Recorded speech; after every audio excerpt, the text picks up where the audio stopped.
Bonjour tout le monde, comment allez-vous en ce matin pluvieux? Bonjour, toi, monsieur le maire. Ça va bien? Fais attention, toi, quand tu me dis ma belle Geneviève, là, il y a des téléspectatrices. Non, elles sont jalouses parce qu'elles t'aiment et elles pensent que tu n'es pas le fruit qu'elles ne sont pas le fruit de ton attention quand tu me traites de belle. Là. Moi, je suis généreux de ma personne. Je ne suis pas exclusif à toi, Geneviève. J'appartiens à tout le monde. Je suis un bien public. Mais c'est toujours agréable de se faire dire belle Geneviève. Oui. Tu sais, fait que il y a des femmes qui sont des autoroutes et moi, je suis un bien public. Ah, il y a aussi des hommes qui sont des autoroutes, mon chéri. Oui, je pensais que c'était des rétro-caveuses. Ah, mon Dieu. Alors, un peu de sérieux. En parlant de rétro-caveuse, on a tout à fait un lien, là. Arrête donc avec le rapport du vérificateur général, Renaud Lachance. Êtes-vous écœuré de rester au Québec? Ça aurait dû être ça, la question aujourd'hui. Hein, quand on voit tous les dépassements. C'est une question large. Qu'est-ce que Renaud Lachance a dit? Il a traité nos gestionnaires de façon assez cruelle dans son rapport hier. Mais il a tout à fait raison et c'est le temps que quelqu'un le fasse. Des insouciants, des incompétents. Des cruches, peut-être? Mais ça, c'est l'histoire. C'est même pas, en plus, ce sont même pas des malfaisants et des fraudeurs. Ils sont juste incompétents. Mais comment se fait-il? Regarde le projet hospitalier. Tout le monde a une... je dirais pas... Non, je pense que je dirais pas le terme. A une sensibilité envers Philippe Couillard. Quel bon ministre. Il devrait succéder à Jean Charest. Le bon docteur. Oui, même Elle Québec l'a déclaré l'Uber sexuel qui excitait ces femmes au Québec. Arrête. Il est même pas capable de gérer son ministère. Tous les projets de centres hospitaliers présentés par le gouvernement du Québec ont connu un dépassement de 14 à 200 et les centres hospitaliers universitaires vont coûter combien, tu penses? 4, 5, 6 milliards? Ça va être fait en 2020? Mais de toute façon, la population, on est toujours habitué. Dans le fond, chaque fois qu'ils nous annoncent quelque chose, on a pris ça comme pour acquis. Il va toujours avoir des dépassements de coûts, ça va toujours être plus cher. On est toujours aussi déprimés, c'est toujours la même chose. On banalise. Mais moi, ce qui me fascine dans tout ça, moi, je viens d'une époque, probablement je suis un petit peu plus vieille que toi, où on avait plutôt tendance à être de la gauche, à avoir des grandes idées. Et là, tout d'un coup, en vieillissant, on s'aperçoit qu'on devient de plus en plus à droite et qu'on trouve que toutes ces grandes idées-là, ce laxisme partout, ça m'écoeure profondément. Et ça commence à la petite école. Ça commence avec la notion de mérite. Joseph Facal écrit un papier formidable hier là-dessus par rapport aux écoles sur le mérite. Oui. Ici, ça marche plus au mérite. Ici, on n'est plus capable de dire au Québec, il y a des bons, il y a des pas bons. Celui-là est très compétent, celui-là est incompétent. Lui, c'est de sa faute si ça n'a pas marché. Ça, il n'y a plus de du tout ça au Québec. Tu ne peux plus blâmer quelqu'un. Non, aucune imputabilité. Je peux prendre n'importe quelle décision. Je peux engloutir des tonnes de fonds publics qui sont tous nos fonds. Puis, c'est pas grave, c'est quelque chose dans le système où je vais être défendu. C'est épouvantable. C'est la défense de l'incompétent parce que l'incompétent a tous les droits, puis l'employeur doit faire la preuve inverse. Et dans le rapport du vérificateur, le journal Le Soleil titrait ce matin « Réforme catastrophique ». Il faut qu'on se parle de la réforme cadastrale. Ça, c'est pire que le scandale du registre des armes à feu. On n'en a jamais parlé. Ça a commencé en 1995. C'est la réforme de tous les lots au Québec. Quand on achète une maison, on a un numéro de lot, P412 de la paroisse Notre-Dame de Montréal. Alors, on veut informatiser tout ça. La paperasserie encore. Là. Exactement. Mettre ça à jour, c'est dans le Code civil. Mais on a commencé ça en 85, ça a été reporté en 92 pour nous dire que ça finirait en 2006. Puis finalement, on s'aperçoit que ça va finir en 2021. Ça devait coûter 300 millions, puis ça va coûter 1 milliard 100 millions. Le ministère des Ressources naturelles. Qui est ministre des Ressources naturelles? Corbeil. Comment ça se fait que ce gars-là n'a pas démissionné? À un moment donné, comme tu le disais, il n'y a personne qui est imputable. Le politique est imputable. Les sous-ministres disent que c'est la faute du politique. Tout le monde se renvoie la balle. Puis pendant ce temps-là, on paye. Ah oui, Gendron, travaille. 60 de ton chèque de paye. Surtout quand tu es dans les médias. Je t'avertis d'avance que tu seras scruté par notre bon... L'impôt qui mange de la merde, l'impôt. Allez vous promener sur le bonhomme, l'impôt. Puis moi, je vous dis, je ne condamne... tu peux plus condamner le travail au noir. Tu ne peux plus. C'est rendu immoral de payer l'impôt. Les bérets blancs avaient raison. Au fond, l'impôt, c'est du vol, mesdames et messieurs. 12 000 $ pour la femme au foyer. tu peux pas revenir à... Comment ça s'appelait? Gilberte Côté-Mercier. Tu peux pas revenir à ça. La Sainte Vierge est apparue au Mont-Saint-Michel. Tu crois pas ça? Bien sûr. La Sainte Vierge. Bien sûr. Mais il y a quelque chose qui est bien fatigant là-dedans et qui même écœure les gens les plus laxistes et libéraux du système. On peut quasiment plus avoir des idées larges quand on voit des affaires comme ça. Moi, personnellement, toute cette notion-là, ça part des bulletins scolaires, avec des pommes, des oranges, puis des carottes. Là. Puis on peut plus dire lui est bon, lui est pas bon. Ça, puis je trouve que ça décourage les meilleurs. Puis on a une espèce ici de maladie, de complexe contre tout ce qu'on imagine être les élites. Mais un pays qui n'encourage pas ces élites-là, il est bien mal barré. Est-ce qu'on en a des élites au Québec? Mais on n'en fabrique pas beaucoup, effectivement. Je pense que quand tu as le moindrement d'intelligence et que tu as de l'ambition, tu ne restes pas au Québec. C'est une terre de Caïn. Voilà. Bon, alors, cellulaire au volant. Oui. Cellulaire au volant, le rapport du coroner a été présenté concernant cette jeune femme de 21 ans qui s'était tué dans le pont-tunnel Louis-Hippolyte Lafontaine. La Ville de Montréal a comparu, la commission parlementaire se prononce là-dessus. On voudrait interdire le cellulaire au volant. Qu'est-ce que tu en penses? Écoute, j'ai quasiment envie de dire il faudrait le faire, puis en même temps, soit c'est encore mon bon vieux fond de gauche qui me fait dire que le citoyen, que c'est pas le cellulaire qui est en cause, c'est le citoyen qui est là. Puis si on se met à se fourrer le nez partout dans la vie du monde, dans le cellulaire, dans les chambres à coucher, j'ai du mal avec ça. Oui, mais en même temps, je comprends. Si tu conduis avec un cellulaire au volant, apparemment, c'est comme si tu conduisais en état d'ébriété. Ton attention est diminuée de beaucoup. Oui, mais c'est la même chose. C'est la même chose avec le pot. Tu sais, ce qu'on a. Qu'est-ce qu'on fait? Il y a une rumeur qui veut, je ne sais pas si c'est vrai, moi je connais pas ça, mais apparemment, quand tu as fumé une coupe de joint et tu embarques dans ton auto, tu es extrêmement prudent. Tu as l'impression de rouler vite, mais tu roules très lentement. Je sais pas. Écoute, si je pourrais pas te faire part de mon expérience à ce sujet. Non, pas du tout. Sûr. Bon. Mais je suis tannée d'en entendre parler aussi, puis je suis tannée aussi que les gens disent, par exemple, c'est de la faute du cellulaire. C'est pas de ma faute, c'est le cellulaire qui a fait que j'ai fait un accident. C'est comme l'arme à feu, tu sais, si on va interdire les armes à feu, c'est le fou qui est en arrière. On a de la misère. Mais ça va être interdit. La preuve, c'est que la commission parlementaire veut recommander, au fond, un système main libre. Ça serait la seule exception. Ouais. Donc, on va se promener avec des guirlandes autour de la tête, ça va être beau, avec un système de fil, puis maintenant, on va attraper un accident, puis on va choquer, on va s'étouffer. Puis on va faire une commission d'enquête pour interdire les systèmes de films main libre parce que ça étouffe les gens. Mais tu sais qu'au début de cette semaine, on parlait aussi des films porno, là, les télés, interdire la télé avec les films porno. En Georgie, on ne peut pas regarder de films porno en conduisant. Ben là, franchement, c'est la moindre des choses, mais c'est la moindre des choses. Je te dirai ce que j'ai vu au coin de Descaries, Sherbrooke, un soir, moi, dans l'auto du voisin. Bon, d'accord. Bon, alors on va parler d'une bonne nouvelle en Irak. Il y en a très peu de bonnes nouvelles, mais on a réussi à se débarrasser de Zarqawi, le numéro 1 d'Al-Qaïda en Irak. Et là, le pétrole devrait baisser. Mais ça a coûté combien se débarrasser de Zarqawi? 3000 soldats morts, combien de civils tués, combien d'argent englouti, la dette américaine qui croule. Et en plus, ça permet à Bush et à tous ses amis de dire, on a très bien fait, continuons à investir dans l'armement, à envoyer des soldats, continuons à gouverner dans la peur. Quand on gouverne dans la peur, en général, on se fait réélire. Les gens disent en temps de guerre, on ne va pas changer ça, ce président-là. Les élections en novembre, les législatives vont porter fruit. Puis Harper, ça va être la même affaire. Harper a l'air de s'enligner tout à fait dans la même As-tu vu les rapports là, sur les présumés attentats terroristes de Toronto? On apprend aujourd'hui que c'était une bande d'écoliers qui n'avaient aucun risque. C'était impossible qu'ils puissent faire sauter le Parlement. On s'est fait avoir un peu là-dedans. Puis ce qu'on n'arrête pas d'entendre aussi depuis, là, avec M. Amir Kadir et toute sa bande, là, les théories du complot, là, ça revient. Même si Thierry Messant, sa théorie a été complètement mise de côté. Les gens, ça n'a aucune véracité. Ça n'a aucun fond. Et les gens, même j'écoutais sur des lignes ouvertes, les gens croyaient. Oui. Les gens croient à la théorie du complot. Comprends-tu ça? Oui, puis c'est une croyance qui est facile parce que les gens en mangent, c'est bon, ils aiment les intrigues. Mais Amir Kadir n'a pas encore démissionné. Comment se fait-il qu'Amir Kadir reste co-chef du Parti Québec solidaire avec des déclarations comme ça? Moi, je pense que Mme David là, va devoir se séparer de son acolyte. Oui. Pas comme moi. Moi, j'aime mon acolyte. Ça va bien. C'est bien, on fait un beau petit couple, vous ne trouvez pas? En parlant de couple gay, on va parler justement des Out Games. Le premier ministre Harper a un peu de pression de la communauté gay. On voudrait bien qu'il assiste à l'ouverture des Jeux au Stade olympique qui vont rassembler 16 000 athlètes qui ne seront pas tous gays, on s'entend. Là, ça s'appelle les Out Games pour célébrer la fierté gay. Mais les hétéros aussi vont participer. Moi, je vois pas ce que le premier ministre ferait là nécessairement. C'est pas une affaire de principe. Mais moi, je pense qu'il est pris un peu dans un catch-22, comme on dit en bon français. C'est-à-dire que si il y va, toute sa base de droite religieuse conservatrice primaire va dire que ça n'a pas de bon sens. Et s'il n'y va pas, toute cette belle population du Québec qui ne cesse de courtiser, parce que les Québécois, en principe, sont pour ça, les Out Games, des trucs. Alors, s'il ne va pas non plus, il va se trouver à déplaire à l'électorat québécois qui prend tellement de soins à courtiser depuis qu'il est là. Alors, je trouve que c'est un peu embêtant. Ceci dit... moi, j'ai une bonne idée là-dessus. Je vais te faire un peu d'anecdote personnelle. Moi, j'ai beaucoup d'amis gays. Oui, et en général, moi aussi, d'ailleurs. Et en général... Ces gens-là, et des gars qui sont des athlètes là-dedans aussi. Dès que tu vois un gars musclé, il est gay, en général. C'est suspect. J'irai pas jusque-là. Là. Mais même eux ont du mal avec cette histoire de Out Games. Ils sont bien tannés d'être ghettoisés puis d'être mis... Parce qu'ils ont l'impression aussi que ça écœure la population. Et la plupart des gays n'ont pas envie d'écœurer la population avec ces affaires-là.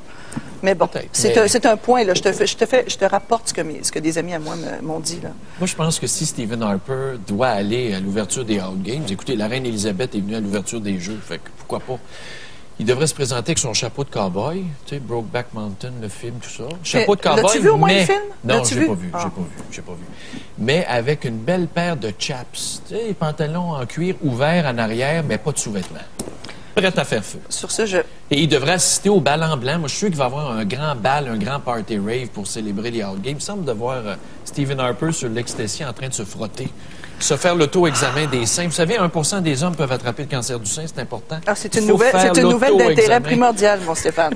C'est tellement intéressant. Parlant de sexy... Es-tu enceinte, Stephen Harper? Arrête donc. On va pas commencer à agir avec les hommes de la même façon qu'on a toujours agi avec les femmes en parlant de leur physique, Ne tombons pas dans le physique. Non, mais ne tombons pas dans le physique, mais tombons dans Caroline Néron. Oh, Caroline Néron, j'ai des photos ici d'elle, de son lancement dans Adorable au summum, le tiré à part du mois juillet-août. Regardez bien, on voit le lancement, mais on voit que ça n'a pas porté fruit. Seulement 2200 albums vendus. Qu'est-ce qu'il faut que je fasse pour vous convaincre, mes amis? Moi, je vais vous faire un petit statement de femme bien tannée. Garde la jalouse qui va parler. Exactement. Exactement. Je m'en allais tout à fait là. Tu m'as précédé. Moi, je suis bien tannée que les filles pensent que si elles jouent seulement la carte, que c'est seulement la carte sexy qui va les amener à quelque part. Et dans le cas de Caroline Néron, je sais, chaque fois qu'une fille qui n'a pas le gabarit et le body, toute la patente, tout le petit kit sexy parle d'une autre femme, les gens vont dire « Ah, c'est parce qu'elle est jalouse ». J'ai même entendu Caroline Néron elle-même dire à une émission, autant dire d'une manière très claire « Mais qu'est-ce que tu veux, les femmes sont jalouses de moi ».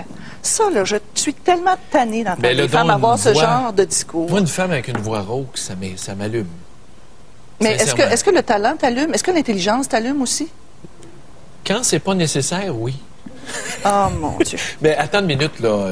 Est-ce que tu réclames le fait qu'elle soit une fausse blonde? Oh, Jean, regarde, je serais bien mal placée pour parler, mais c'est pas ça l'affaire. C'est pas ça l'affaire. C'est que, pourquoi ne pas axer sa carrière plutôt sur son talent, sur ses dons? Ben, elle a un certain talent quand même. Elle a un don. Moi, je pense qu'elle a un don de magnétisme. Moi, je dis pas qu'elle a pas de talent, Stéphane. Je dis pas qu'elle a pas de talent. Sauf que, peut-on axer ça sur le talent de temps en temps? Est-ce qu'on peut avouer qu'elle est belle? Elle est magnifique. Elle a un corps magnifique. Je peux pas, franchement, ça serait de la malhonnêteté pure de dire le contraire. Mais elle était de passage au Saguenay-Lac-Saint-Jean hier et le Quotidien, le journal de la place, rapporte qu'il s'est vendu 7 albums. Mais tant mieux. D'une certaine façon, je dis tant mieux qu'elle joue sur son talent, peut-être qu'elle va en vendre plus. Ouais. Mais le journaliste lui demande est-ce que vous faites un suivi de la vente de vos albums? Est-ce que vous appelez de temps en temps? Non, elle n'ose pas appeler, c'est ça qu'elle a dit.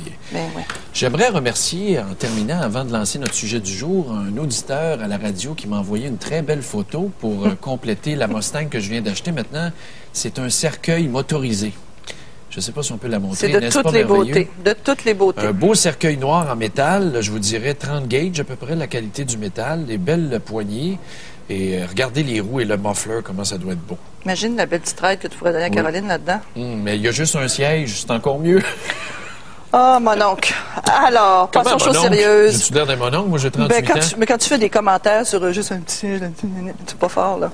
Alors, sujet du jour. Oui, le sujet du jour. Alors, brutalité dans une garderie, est-ce que l'erreur est pardonnable?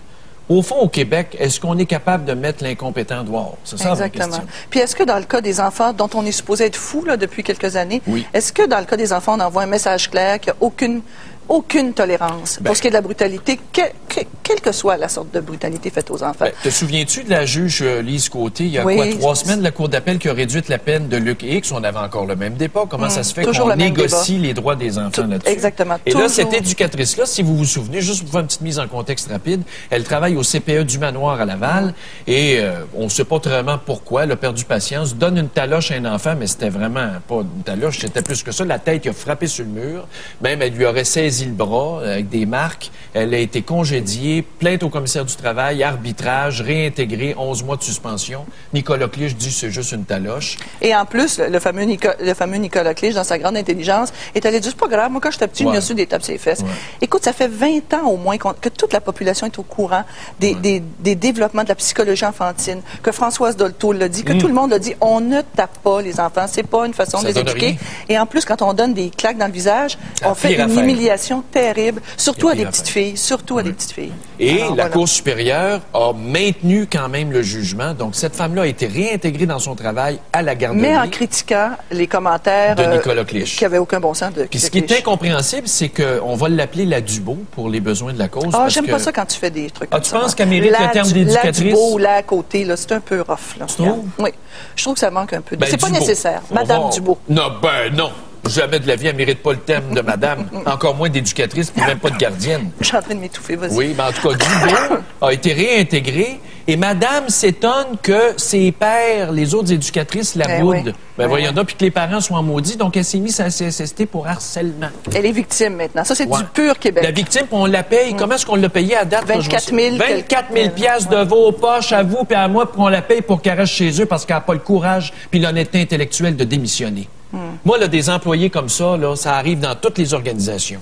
Je pourrais vous en parler à un moment donné plus en détail. Bon, Stéphane, allons la pause pendant que tu te calmes. Oui. Alors, la question du jour, brutalité dans une garderie, est-ce une erreur pardonnable? Vous pouvez nous appeler 790-0874, 1-877-790-3535 et www.tqs.ca.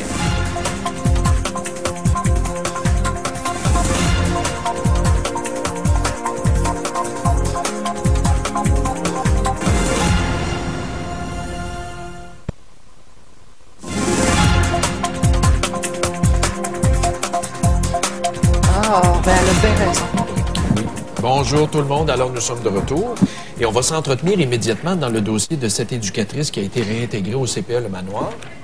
On va s'entendre avec M. Jeff Begley, qui est vice-président de la CSN, qui représentait les intérêts de Mme Dubo dans le cadre de l'arbitrage et de la cause, parce que ce syndicat-là était CSN au CPE. Alors, M. Begley, bonjour. Bonjour, M. Begley. Alors, êtes-vous content? Mais écoutez, moi, je vais être contente une fois que l'ensemble des affaires sont résolues. Qu'est-ce que vous voulez dire par l'ensemble des affaires? Ben, écoutez, ça traîne depuis longtemps, puis la direction continue à appeler chacune des décisions devant chacun des tribunaux. Ils commencent à accumuler des décisions. Je pense que pour tout le monde qui sont à ce CPE-là, que ce soit les parents, les enfants, les travailleuses, pour Maryse, et j'imagine pour le CA aussi, ça sera fun de mettre fin à tout ça, de replacer les choses pour que... Oui, mais M. Begley, la seule façon de mettre fin à ça, c'est qu'elle démissionne, qu'elle s'en aille. C'est une honte pour le CPE du Manoir d'avoir une batteuse d'enfants. Mais voyons, qui dit ça? Moi. Genre. OK, vous dites ça. Mais on parle quand même... En quelle connaissance de cause? Parce que c'est pas ça que les décisions disent. Ah, moi, je m'en fiche. Je m'en fiche, moi, de la Cour. Savez-vous où est-ce que je lis l'arbitrage? Mais ça va. Moi, je peux pas m'en ficher. Savez-vous où est-ce que je lis Nicolas Clich ce matin, puis la Cour supérieure, je l'ai à bonne place? Parce qu'une batteuse d'enfants, pas d'affaires dans une garderie. Jamais comme parent, moi, j'aurais accepté ça. Non, mais écoute. Mais madame... Moi, je ferai pas. Moi, j'étais pas là. Oui, c'est facile à dire, je l'ai pas vu. Je suis d'accord que les batteuses d'enfants n'ont pas leur y a-tu frappé la tête, oui ou non? Mme Dubo est d'accord avec ça. Ah, d'accord, mais qu'est-ce qu'elle fait là? Je n'embarquerai pas dans quelque chose où vous faites... Elle devrait être déchue de son titre d'éducatrice. Elle ne mérite pas ce titre-là. Mais expliquez-moi donc, monsieur... Écoutez, là, moi, je vois aucune... Il n'y a pas de discussion. Vous avez fait votre idée. Vous voulez pas savoir qu'est-ce que nous autres en pensent ou qu'est-ce que Mme Dubo la CSN soutient une batteuse d'enfants? C'est ça, je comprends pas. Mais on fait pas ça. Ben monsieur, on parle de taloche et on parle de taloche et on parle aussi de serrage de bras. La taloche là, on peut se mettre à discuter pendant 100 ans, l'as-tu battu, l'as-tu pas battu. Elle lui a quand même donné une taloche et l'enfant... Non, on discutera pas longtemps, elle l'a pas battu. Elle l'a pas battu. Ça a été reconnu par l'arbitre de grief que la tête a revolé sur le mur, puis ça, on a tout rêvé ça. Non. Moi, avoir été parent de cet enfant-là, j'aurais poursuivi le CPE jusqu'à la mort, Puis monsieur Begley, vous allez m'expliquer quelque chose. Bon. Écoutez, c'est parce que là, on discute pas. Vous avez fait vos idées, ça va. Non, mais je comprends pas. Vous faites vos le syndicalisme au Québec, aucune connaissance de cause. Non, mais le syndicalisme au Québec, pourquoi vous défendez l'indéfendable? Ça a été prouvé devant la Cour qu'elle y a ramassé une claque sur la tête qui a pété sur le mur. Non. C'est pas vrai. C'est pas ça que ça dit. Bon, racontez-nous ce qui est arrivé. Non, mais écoutez, j'étais pas là, moi. Moi, j'ai cru comprendre quand votre recherchiste me parlait que vous refaisiez pas un tribunal populaire. Bon. Parfait, on arrête ça. On arrête ça. Moi, j'ai une autre question. Moi, j'ai une autre question pour vous. Vous allez m'expliquer comment Mme Dubeau peut faire pour se présenter à son travail et vouloir se représenter à son travail. Expliquez-moi comment cette femme-là peut considérer ça tout à fait normal et elle pense qu'elle va rentrer dans le CPE puis tout va aller. Expliquez-moi. Je comprends pas. Ben, c'est parce que, là encore, madame était devant des arbitres. Oui. Mais ses collègues l'ont ostracisé. Écoutez, non, mais l'arbitre lui-même a dit il ne faut pas accepter la violence faite aux enfants. D'accord. C'est ça, c'est la première chose. D'accord. Après ça, excusez-moi. Après ça, ses collègues lui ont manifesté très sérieusement qu'ils n'étaient pas tellement intéressés à travailler avec elle. Elle revient, dit là, je vous fais pitié parce que là, ils sont pas fins, ils me harcèlent. Expliquez-moi comment elle se sent. Non, mais c'est pas un reproche vis-à-vis de ses collègues. La direction a fait des affaires, effectivement, qui n'ont aucun rapport avec... Ah oui, comme quoi? Non, mais c'est parce que lorsqu'on retourne... Et là, il faudra regarder d'ordre général un peu ce qui s'est passé. Première des choses, comment ça se fait que l'incident dont vous parlez, qu'il n'y a rien eu pendant 1 an et demi, que c'était 1 an et demi après l'incident qu'on a décidé si c'était le battage d'enfants, comme vous dites, normalement, dès le lendemain, on aurait fait de quoi? Pas 1 an et demi plus tard. Pourquoi? C'est quoi votre explication? Comment ça se fait? Non, ça n'a rien à voir. L'incident est arrivé. Ça n'a rien à voir. Il faut se poser des questions. C'est quoi la direction là-dedans? C'est quoi leur intérêt? Monsieur Begley, j'ai été l'avocat du CPE à une certaine époque, puis oui, il y a eu des changements dans la direction. Peut-être que ça a pris du temps, mais l'incident est arrivé. Puis moi, je peux vous dire une chose. Madame Dubeau serait sur le marché de l'emploi dans le réseau des CPE, des garderies aujourd'hui. Il n'y a pas un maudit service de garde qui l'engagerait. Ça vous dit-tu assez long? Merci. Il n'y a pas un service de garde. Et pourquoi c'est comme ça? Parce qu'elle a battu un enfant. Parce que le monde dit qu'elle est un maudit battu d'enfant sans aucun indice de qu'est-ce qui s'est passé. Sans rien. Monsieur, même votre arbitre, ça a été déterminé qu'elle avait usé peut-être d'une violence excessive envers l'enfant. Elle a frappé. Ça a été démontré. L'arbitre, ce qu'il a dit, je l'ai devant moi textuellement, qu'il ne faut pas accepter la violence faite aux enfants. Voilà. Est-ce que c'est clair? Mais non, mais ça, d'ordre général, il a tout à fait raison, Madame Dubeau. Est-ce que l'arbitre a reconnu les faits? Est-ce que l'arbitre a reconnu que l'enfant a reçu une taloche en pleine face puis que la tête a frappé sur le mur? Oui ou non? Écoutez, là... Oui ou non? On ne prendra pas les affaires hors contexte. Ah, vous voulez pas plaider à cause sur faire le show. Moi, je veux bien faire le show, mais si jamais vous voulez faire une discussion rationnelle, parce que je pense qu'il faut faire des discussions c'est pas rationnel. Ce n'est pas rationnel. C'est un sujet qui n'est pas rationnel. Cette femme-là ne mérite plus de travailler dans un service de garde, c'est tout. Mais vous voulez pas. Si on veut faire quelque chose, si on veut avancer, parce que ce qui s'est passé il y a 50 ans, c'est plus acceptable aujourd'hui, puis c'est une bonne affaire. Les choses avancent, justement, parce qu'il y a du monde rationnel qui s'assoit puis disent, écoutez, ce qu'on a fait dans le passé est plus correct. Monsieur Begley, est-ce que je peux vous poser une question, Monsieur Begley? Mais vous voulez pas faire ça? Non, mais Monsieur Begley, en tant que parent, vous avez des enfants, j'imagine? Vous avez des enfants? Mais moi... Non, mais je vous pose une question. Il y a quelqu'un qui frapperait mon enfant au visage à l'école, je ne sais pas ce que j'y ferais. Ça ne mérite pas de travailler dans ce milieu-là, ces gens-là. Comprenez-vous? Je ne sais pas si vous avez des enfants, êtes-vous père de famille, je ne sais pas, mais on ne peut pas parler comme vous parlez. Bien, c'est beau. Merci, M. Begley. À la prochaine. On ne parle pas du fond de ce qui est là, c'est juste ça. Merci beaucoup. On parle d'ordre général. Merci beaucoup. Au revoir. Eh J'en reviens pas. Et puis après, on s'étonne que le syndicalisme au Québec ait mauvaise presse. Je suis pas sûr que Claudette Carbonneau trouve que son vice-président des Affaires sociales a une tête ses épaules le matin. Alors c'est l'heure de la pause et on vous revient avec la question du jour. Brutalité dans les garderies. Dans une garderie. Oui, mais dans une garderie, l'erreur est-elle pardonnable? Merci.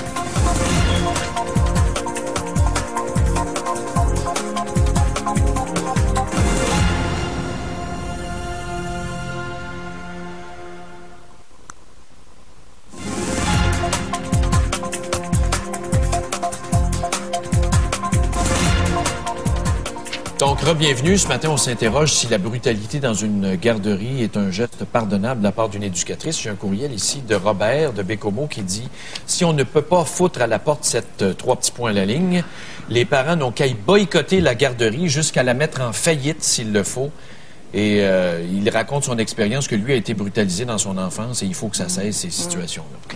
Puis ce qui est fascinant toujours là-dedans, c'est l'idée qu'on a fait en psychologie, là, personne ne peut dire qu'il est ignorant. Tout le monde le sait que c'est pas une façon d'éduquer les enfants. Puis ça perdure. Moi, j'ai un truc très intéressant ici de Steve de Halifax. Il dit certains emplois, par contre, font jongler les personnes en place avec plus de responsabilités, comme l'avenir d'un enfant. Une gardienne d'enfant qui n'a pas la patience de le faire n'est tout simplement pas à sa place. Exactement. Mais une partie du blâme pourrait être portée, selon moi, sur son manque de connaissance d'elle-même et sur le manque d'encadrement dans les écoles qu'elle aurait pu fréquenter.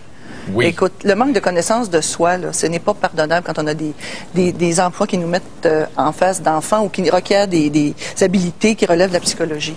Les gens devraient être forcés ou être soumis à avoir une formation dans le domaine de la psychologie. Mais tu vois que c'est une tragédie, ça. Ça, c'est le droit du travail au Québec depuis 1977, depuis l'adoption de la loi sur les normes du travail. Il y a un préjugé favorable aux salariés. Donc, quand tu veux congédier un incompétent, il faut que tu dépenses au moins 100 000 $ en frais d'avocat pour faire valoir tes principes. Et qu'est-ce qui arrive?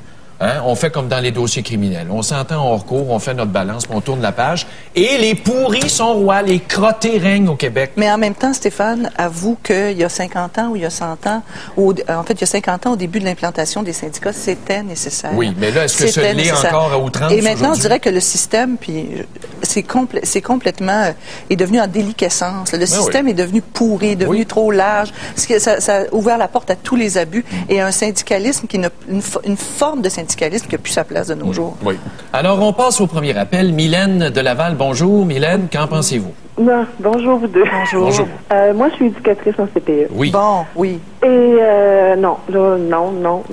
Vous avez pas honte aujourd'hui de voir qu'une de vos pères... Tu peux pas, Non, mais moi, je serais très mal à l'aise, moi. Ben oui, c'est sûr que ça met mal à l'aise. Moi, il y a une partie qui me fâche aussi. Moi, je suis dans un CPE où on n'est pas syndiqué. Oui. Merci, mon Dieu. Non, mais en quelque part, je regarde ça puis je me dis, toutes les expériences que je vois souvent, on en entend parler souvent, des gens, bon, sont syndiqués. Quand tu es syndiqué, on dirait que tu peux faire les pires conneries qu'il n'y a pas sur la terre et on va te défendre. On se fout de ce que tu as fait. Non, on est là pour protéger ta job. On défend par dogmatisme. Oui. On défend parce qu'on a une idée fixe et il faut absolument... On défend l'indéfendable sur la... On s'en fout de ce que tu as fait, là. C'est pas grave. Nous, on est là pour s'assurer que tu vas garder ton emploi. Moi, je suis désolée. Une éducatrice, que ce serait une fille avec qui je travaille, peu importe. Non, t'es dehors, c'est fini, là. Change de job, change de vocation. Non, ces gens-là ont des recours. Puis le pire, là, c'est quand on va en arbitrage, ça nous coûte pas une scène quand on se fait mettre dehors parce que t'es représenté par le syndicat ou la commission des normes va te donner un avocat gratuit. Fait que tu traînes ton CPE, tu traînes ta municipalité en cours, puis qui paye? C'est le payeur de taxes, l'imbécile qui paye. C'est ça, on n'a pas... Je me dis, moi, avec, ça m'est déjà arrivé à un moment donné, je suis dans un de mes groupes, et à un moment donné, bon, la pression monte. On est tous humains. Oui. Regarde, là, j'appelle une de mes constantes, j'appelle ma directrice, tu peux-tu me remplacer? Ça, oui, je vais aller respirer dehors, là, oui. Je suis humaine. Et ça arrive, là. Puis quand je suis revenue au bout de mon 5-10 minutes, j'ai été prendre l'air, je suis revenue. Mais est-ce que vous êtes d'accord en tant qu'éducatrice de garderie qu'il y a des métiers, par exemple, comme éducatrice de garderie, comme professeur, comme médecin, où on n'a pas le droit à l'erreur? Parce que ça, avec quoi on fait affaire, c'est trop précieux. Ben oui. On est là. Je veux dire, les parents nous confient leurs enfants. Puis tantôt, je pense, quelqu'un qui disait dans votre courriel, les parents ont un boycotté. Sauf que les parents, quelque part, sont pris d'une certaine manière. Il n'y a pas de place nulle part. Donc, ils se disent, on est prisonnier. Mais d'un autre côté, alors moi, je trouve ça, je me dis, non, regarde. Et si cette dame-là a un peu de dignité, et de dignité personnelle, elle devrait partir. Elle veut prouver aux gens qu'elle est de bonne foi. Non, regarde, change de job. Trouve-toi d'autres choses. Recycle-toi. C'est peut-être... Ça, je pas à ta place. Job que tu sais ou tu l'as ou tu l'as pas. C'est une vocation. Merci beaucoup, Mylène. Exactement. Au revoir.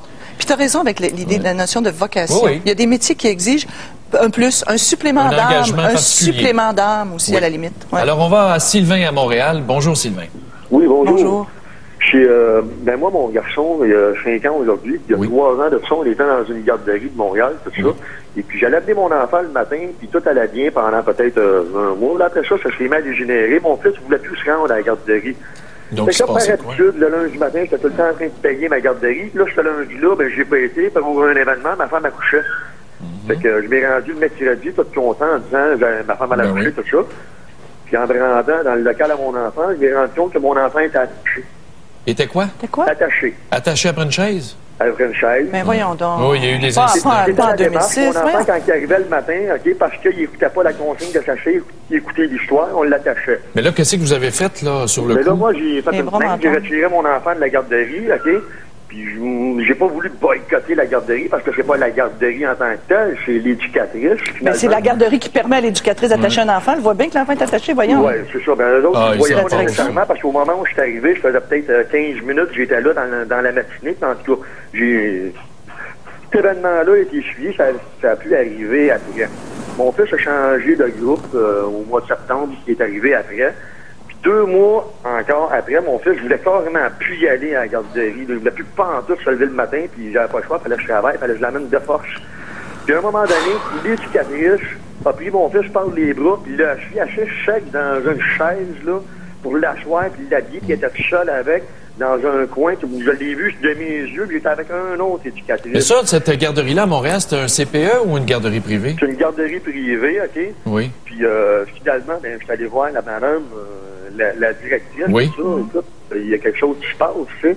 Moi, là, aujourd'hui, mes enfants sont transférés. J'ai un petit gars de 5 ans, j'ai des jumeaux de 2 ans, puis j'ai un bébé de 10 mois. Mon bébé de 10 mois, il est avec moi un matin, il va plus à la garderie. Oui. Mais mes jumeaux de 2 ans, puis mon petit gars de 5 ans vont encore dans un autre garderie. Mais la garderie que vous parlez, là, la garderie que vous parliez, elle existe encore? Elle existe encore, elle est encore ouverte, sauf que mes enfants iront plus jamais là. J'ai prévenu le plus de gens possible que je Dans quel quartier de Montréal, cette garderie-là? Chalet-Maisonneuve. Oui. OK. C'est Chapelle-Terroir, ça peut vous donner une idée, là. Comment vous l'appelez, la garderie? Donc, je ne l'appelle pas Chapelle-Terroir, mais je suis au coin de Chapelle-Terroir. Ah, Shepherd et Sirois. Mais dans ce temps-là, il faut porter plainte au ministère de la Famille. Ben oui. Mais moi, j'ai porté plainte, mais j'ai abandonné la plainte parce que, justement, la fille aurait pu réintégrer son emploi n'importe quand. Ça ne tient pas debout. Ben merci, Sylvain. Là, merci. Au revoir. Dans la garderie, mon fils a encore été brutalisé. Oui, ben merci, Sylvain. On se croirait dans les enfants du Plessis. Oui. Plus ça change, plus c'est pareil. Alors, c'est le temps d'aller à la pause, donc on vous invite à nous téléphoner. La question aujourd'hui, donc, brutalité dans une garderie, est-ce pardonnable? Ça n'a pas de sens. Ça n'a pas de sens.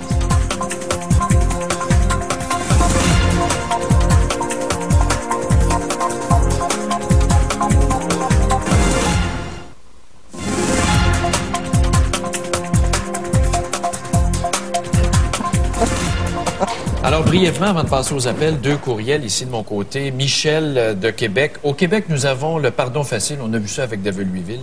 C'est toujours la faute des autres. Les victimes deviennent les accusés deviennent les victimes. Exactement. Le pardon, c'est l'excuse des faibles. Et Michael de Montréal, les CPE sont là pour surveiller nos enfants et pour prendre soin d'eux et pour les éduquer, mais surtout pas à coup de taloche. La responsable devrait être jugée au criminel, mais comment ça se fait qu'il n'y a pas eu de plainte pour voie de fait au criminel?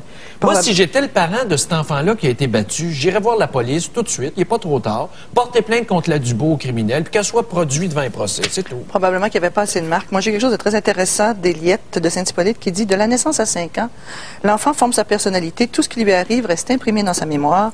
Cette fragilité de l'enfance demande que les adultes sachent se contrôler, et sinon que ces adultes demandent de l'aide. » Eh bien, mais ça prend de l'humilité pour demander. De l'humilité puis de la conscience. Exact. Ouais. Donc, on va aux appels maintenant. Hélène de Sainte-Julienne, qu'en pensez-vous, Hélène? Est-ce que c'est pardonnable? Non, c'est pas pardonnable, mais vraiment pas du tout. Écoutez, c'est à croire que la question qu'on devrait poser aujourd'hui, c'est si les agresseurs de l'enfant, que ça soit de toutes sortes, si c'est permis ou pardonné, c'est pas mal pareil, hein? Ben oui, parce que si c'est permis, on peut le pardonner après. Et voilà. C'est le monde à l'envers. Mais vous, là, comme parent, là, si vous aviez été confronté à ça, qu'est-ce que vous auriez fait? Écoutez, votre enfant a été battu. Écoutez, c'est clair que moi, je m'aurais rendu, puis c'est sûr qu'avec la loi, c'est prouvé, hein, que ça sert à rien, c'est des sentences bonbons, puis mais c'est sûr que moi, je m'aurais rendu, puis j'aurais fait pareil. Mais les parents de ce CPE-là sont capables de s'organiser. Ils peuvent organiser un boycott, peuvent signer une pétition. On ne veut pas le retour de cette femme-là. Ils peuvent organiser une grève. Il y a quelque chose à faire avec ça. Oui, je suis bien d'accord avec ça. Ils en font, mais pour rien, là. Mais tu sais, les parents sont complètement absorbés dans leur travail. Ils mettent les enfants à garderie, à la course. Ils ont toutes sortes d'activités à faire. Moi, de savoir qu'une batteuse Oui, mais en même temps, est-ce qu'ils vont avoir le temps de se mobiliser, de se mettre ensemble, d'aller... Tu sais, c'est ça aussi, là. C'est le monde dans lequel on vit, là. Ben, merci beaucoup, Hélène. Au revoir. Alors, Mario de Shawinigan, qu'en pensez-vous, Mario? Est-ce qu'il y a quelque chose à faire avec une affaire comme ça? Ah, ben moi, jusqu'à devrait être congédié puis traduit au tribunal criminel. Oui. Parce que, regarde, moi seulement, où est-ce que je vivais avant, la voisine au-dessus de chez nous mettait toujours la musique dans le plafond. Oui. Puis elle empêchait mon gars de dormir, mon bébé. Fait que j'ai seulement dit, après 10 fois, je me suis choqué. J'ai dit, tu baisses pas ta musique et tu vas sacrer ton système de son par le châssis. Oui. Ça n'a pas été long. 2 chars de police sont arrivés, les menottes puis le mandat d'arrestation. Aviez-vous des antécédents de violence, monsieur? Non, pas tout. Aucun. Ils m'ont arrêté pour menace de mort. Puis ils m'ont mis dehors de chez nous pendant 2 mois. J'avais plus le droit d'aller voir mon gars. Ça se peut pas, hein? Non, ça se peut pas. Puis elle bat un enfant puis l'envoie chez eux avec des tiens. On va te payer des vacances, retourne-toi chez vous. Ben oui, puis la CSST va te donner 24 000 aux frais de la reine. Nous autres, on su à travailler, puis elle est assise dans son sofa, là, elle nous regarde. Là. Bonjour, Madame Dubois. Ça va-tu bien avec notre chèque? Ça se peut pas, hein? Moi, je peux te dire qu'elle est chanceuse de ne pas avoir affaire à moi. Non, mais écoute, à un moment donné, là, on est rendu un maudit peuple de colons. Mais on règle pas la violence avec les menaces. Non, mais si elle avait eu affaire à moi, la Dubois, là... Les gros hommes, les bras, là, elle va avoir affaire à moi, elle va avoir affaire à moi. C'est pas ça qu'il veut dire nécessairement, Mario. C'est que si moi, j'avais été le père de cet enfant-là, tu peux-tu être sûr qu'elle travaillerait plus au CPE? Mais tu serais pas allé la menacer physiquement, quand même. Non, mais j'aurais porté plainte au criminel, puis j'aurais dit, écoute-moi bien dans les yeux, on va te régler ton cas tout de suite. Mais pour porter plainte au criminel, probablement que la petite n'avait pas de marque, l'enfant n'avait pas de marque. Ben, merci, Mario. Au revoir. Alors, Émile de Candiac. Émile, comment est-ce qu'on règle cette situation gênante? Ben, moi, je peux vous dire, que les psychos qui analysent ça, puis les arbitrages, là, ils ne reconnaissent aucun droit de l'enfant. Ben non. Ils ne reconnaissent pas aucun droit d'un travailleur au Québec non plus, là, si ça arrive avec un endroit où il y a un problème de comportement, puis il fait des victimes. La pomme pourrite, il la garde là, parce que les gars, il y a une union, vont cette place-là. Les exagérations des syndicats. Mais les pommes pourrites ont toujours gain de cause, de toute façon. Pommes pourries, messieurs, pommes pourries, messieurs. Non, pourrites, c'est pire que pourri. Avec ça, il faut aller au criminel, puis il faut pas se gêner. Il faut avoir nos droits, parce qu'ils ne reconnaissent pas les droits du travailleur au Québec, puis moins que les enfants encore. Pour vous donner encore une preuve, hier, je m'en ai acheté Sainte-Catherine. Il y avait 6 autobus scolaires qui s'en venaient. Il y en avait une, aux cheveux assez longs un peu, châtain, là, avec le cellulaire dans l'oreille, puis elle s'en allait sur le bord de l'eau, puis elle avait du fun de parier, puis elle s'amusait. Avec son cellulaire, je conduisais un autobus écolière. Oui. L'autobus, OK. Ah, c'est le monde à l'envers. Ben, merci, Émile. OK. Au revoir. Ouais. Bon, là, c'est le temps d'aller à Québec, la capitale nationale de notre beau pays en devenir. Bonjour, Dave. Comment ça va? Bonjour, Stéphane. Bonjour, Geneviève. Bonjour, Stéphane. Bonjour, Dave. Ça va très, très bien. Salut. S'il vous plaît, épargnez-moi le nom Stéphane. Non. Bon, je peux vous laisser. Stéphane, je peux vous laisser. Ben non, pas du tout. Alors, aujourd'hui, on va revenir, entre autres, sur... vous savez que dans quelques heures, dans quelques minutes, André Boisclair devrait annoncer qu'il va se présenter dans le comté de Pointe-aux-Trembles. Oui, mais Dave, je t'arrête là-dessus. Il y a 3 semaines, André Boisclair a dit qu'il voulait une candidate dans Pointe-aux-Trembles. C'est vrai, il l'a dit, je veux une candidate. Mais c'était rapporté dans la presse hier. Très bien. Oui, mais c'est lui qui va se présenter. Hein? Oui. Arrête donc. Il va-tu avoir le temps avant les élections générales? Alors, il va se présenter dans le comté de Pointe-aux-Trembles, à la place de Nicole Léger. Donc, on s'attend à ce qu'il fasse son entrée à l'Assemblée nationale dès cet automne. Notre question aujourd'hui est la suivante. Est-ce qu'André Boisclair peut mener le Parti québécois à la victoire? Non, jamais. Une grande question. Grande question. En tout cas, il n'a pas fait ses preuves au cours des derniers mois, ça c'est clair. On va faire un pool ensemble. Moi, je mets 100 pièces à la table. Jean Charest est élu haut la main.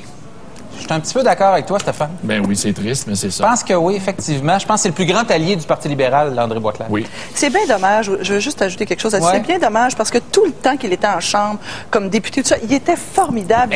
Il répondait, il était agressif, il était concis. C'est un leader. Leader extraordinaire, brillant. Là, on dirait que je ne sais pas ce qui est arrivé. Il a disparu. Mauvaise stratégie de communication. Je ne sais pas ce qui s'est passé. Sans doute. Peut-être. Ben, merci, Dave. Salut, à demain. Au revoir, à demain. Alors, voilà. Fait qu'est-ce qu'on a le temps pour un appel? Avons-nous le temps? On s'en va à la pause. Merci beaucoup parce que, moi, vous savez, je me laisse mener par les femmes ici qui gèrent TQS. T'es trop content. Alors, la question du jour, mes chers amis, brutalité dans une garderie, est-ce acceptable ou pardonnable? On vous retrouve après la pause.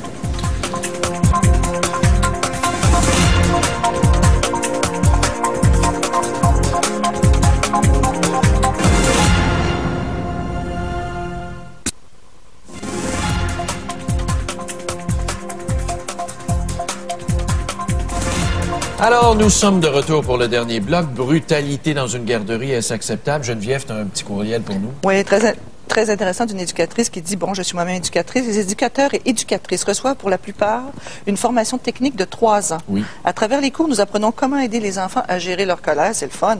Et nous recevons aussi des trucs pour gérer nos propres émotions. Cette éducatrice a-t-elle été formée? Et pourquoi le ratio d'éducatrices formées ne passe pas de 2 pour 3 enfants à 3 pour 3 enfants? Alors, c'est ce qu'elle se demande. C'est bien. Alors, moi, ici, j'ai Anne-Marie de Terrebonne qui dit, moi, je trouve que c'est vraiment impardonnable, c'est inacceptable. La gardienne ou l'éducatrice est en situation d'autorité sur l'enfant. Et si un employeur avait donné une taloche à son employé, déjà, il serait en prison, condamné sous écrou à vie. Alors, c'est à peu près le même principe. C'est intéressant. Alors, on passe au téléphone. Monsieur Vachon de Montréal, bonjour. Qu'est-ce que vous en pensez? Ben, Monsieur Vachon, félicitations de votre émission. Merci. Mais moi, c'est d'un autre contexte. Je suis entraîneur de hockey. Puis, je trouve que les enfants rois, il y en a de plus en plus. Ils s'en viennent dans un sport où ce que c'est supposé d'être un sport d'équipe, des règles, où ce qu'on est. Puis les enfants, ils ont aucun respect. Ils sont mal élevés. Mal engueulés, mal élevés. Ils sont très jeunes. Très jeunes. C'est au novice. Oui. Il y a de quoi de pas correct. Moi, je sais bien, dans le temps de jouer au hockey, les entraîneurs, même les assistants, les bénévoles, il y avait un respect. Aujourd'hui, les enfants veulent faire qu'est-ce qu'ils veulent. Ils embarquent sur la glace. Puis en plus, les parents, ils sont pas là pour nous aider. Ben non, c'est pire. C'est des enfants rois. Ben oui, mais c'est la faute aux parents, ceux qui savent pas vivre, ils savent pas élever leurs enfants. Ben oui, ils veulent tous que ce soit un Wayne Gretzky, puis c'est de la faute de l'entraîneur, puis c'est de la faute de l'arbitre, puis viens en dehors de l'aréna, je vais t'encore liquer une sur la gueule. C'est de même, ça marche. C'est des choses comme ça, puis dans le fond, les enfants, ils apprennent, ils voient qu'est-ce que les parents, il y a des règles, il y a des encadrements, les parents veulent pas coopérer. Mais ça excuse pas que vous n'avez pas le droit d'en battre des jeunes qui jouent pour vous, là? Non. Moi, j'ai pas de formation, mais je trouve que il y a quand même une responsabilité des parents vis-à-vis les règles, vis-à-vis la discipline de vie. Même entre eux autres, les enfants dans la chambre, en tout cas, moi, je sais bien, j'étais un homme de 40 quelques années. Les générations ont changé, mais il y a quand même des limites. J'ai aucune idée de l'éducatrice à l'école. Elle a eu une formation, c'est en cours. Mais juste pour les entraîneurs qui sont dans un aréna, qui ont affaire à des petits mondes, la génération, les enfants, je vais vous dire de quoi, il y a une méchante différence entre ma génération et d'aujourd'hui. Ben merci, M. Vachon. On sent vieux quand on a 40 ans et plus. Oui, c'est sûr. Mais là, parle pour toi. Alors, Pascal de Le Gardeur. Bonjour, Pascal. Qu'est-ce qu'on fait avec un cas comme ça en garderie? Bonjour. Bonjour. Merci pour votre émission. Merci. Le problème qu'on a étant été vice-président d'un syndicat, c'est que, c'est pas acceptable, on s'entend. C'est qu'on a l'obligation, en vertu des lois, de défendre ces travailleurs-là. Sinon, on se fait poursuivre par... Oui, je le sais. Dans le Code du travail, il y a une disposition. Si le syndicat ne représente pas l'employé, il peut porter plainte au ministre du Travail. Puis là, c'est le bordel qui est pris dans le fan. Effectivement. On les poursuit après ça en 47.2, qu'on appelle, en tout cas. Et on est obligé d'assumer les frais. Donc, à ce moment-là, lequel qui est le plus avantageux, c'est-tu de défendre? Puis avoir des frais supplémentaires si vous ne défendez pas. Mais qu'est-ce que vous auriez fait? Là, vous, VP du syndicat, on vous apporte le dossier sur la table. Auriez-vous essayé de la convaincre de dire, écoute, va-t'en, fais quelque chose, on va te négocier une indemnité, mais reviens plus. Pour avoir plusieurs cas comme ça, effectivement, c'est ce que j'ai fait souvent dans des cas qui ont pas été, qui ont un non-sens. C'est une mauvaise publicité pour les professions. C'est une mauvaise publicité, je pense, pour le métier en général. Exactement. Et pour le syndicalisme en général. Oui. Ben merci, Pascal. Merci. Au revoir. Alors, Vincent de Lévis, maintenant. Vincent, qu'est-ce que vous en pensez? Bonjour. Bonjour.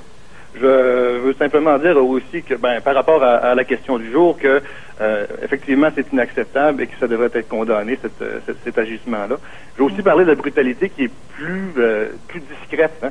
On voit des lacérations dans ce cas-là, on voit de la brutalité ça laisse des marques. Oui. Mais on voit aussi la brutalité morale, la petite brutalité qui passe tous les jours, le renforcement négatif. On exclut des enfants de 2 ans parce qu'ils lancent des jouets ou des choses comme ça. C'est tout à fait normal. C'est des enfants. Et puis, il faut applaudir leurs bons coups plutôt que de punir leurs mauvais coups. Et puis, cet agissement-là, il faut le condamner aussi au même titre. Et puis, c'est moins connu, cet aspect-là. C'est moins connu, mais en tant que parent, il faut être au courant. Il faut se montrer à l'improviste au CPE. Oui. Il faut aller voir, poser des questions, puis avoir l'audace de contester aussi des choses qu'on n'aime pas. Il faut montrer qu'on est concerné. Porter plainte aussi. Il faut montrer qu'on est concerné. Exact. C'est notre priorité. Oui, puis il y a un service, pour ceux qui ne le savent pas, là, qui nous écoutent, il y a un service de plainte au ministère de la Famille, puis c'est un numéro sans frais, puis vous pouvez appeler. C'est pas un et en même temps, comment exiger des éducateurs qui soient concernés, conscients et corrects quand les parents eux-mêmes s'en occupent pas? Je trouve que c'est beaucoup demandé aux éducateurs. Merci beaucoup, Vincent, pour votre appel. Merci. Alors, on n'a pas fini d'en parler de ce jugement-là, puis de toute façon, dans tous les cas de droit du travail, à ce temps, je vous incite à voler donc votre employeur. De toute façon, vous allez être réintégré. Tu peux pas dire des affaires de même. Si tu fais un amalgame je suis cynique, mais c'est épouvantable. L'employeur n'a plus de droit et on vous souhaite une bonne journée dans ce Québec puant. Et occupez-vous de vos enfants, surtout. Oui, surtout.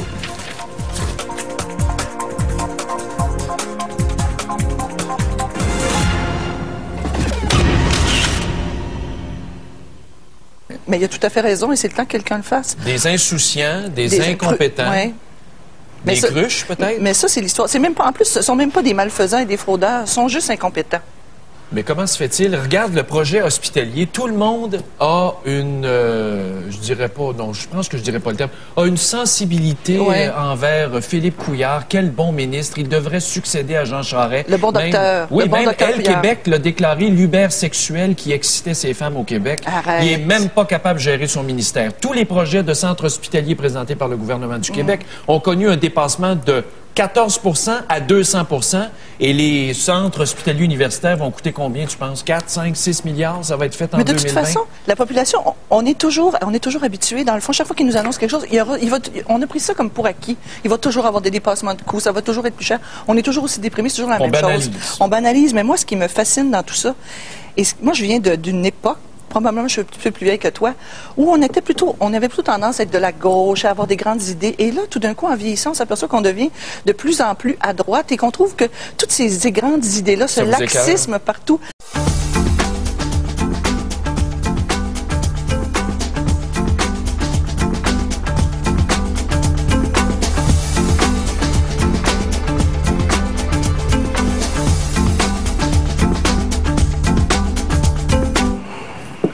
Bonjour tout le monde, comment allez-vous en ce matin pluvieux? Bonjour, monsieur le maire. Ça va bien? Fais attention, toi, quand tu me dis ma belle Geneviève, là, il y a des téléspectatrices. Non, elles sont jalouses parce qu'elles t'aiment et elles pensent que tu n'es pas le fruit qu'elles ne sont pas le fruit de ton attention quand tu me traites de belle. Là. Moi, je suis généreux de ma personne. Je ne suis pas exclusif à toi, Geneviève. J'appartiens à tout le monde. Je suis un bien public. Mais c'est toujours agréable de se faire dire belle Geneviève. Oui. Tu sais, fait que il y a des femmes qui sont des autoroutes et moi, je suis un bien public. Ah, il y a aussi des hommes qui sont des autoroutes, mon chéri. Oui, je pensais que c'était des rétro-caveuses. Ah, mon Dieu.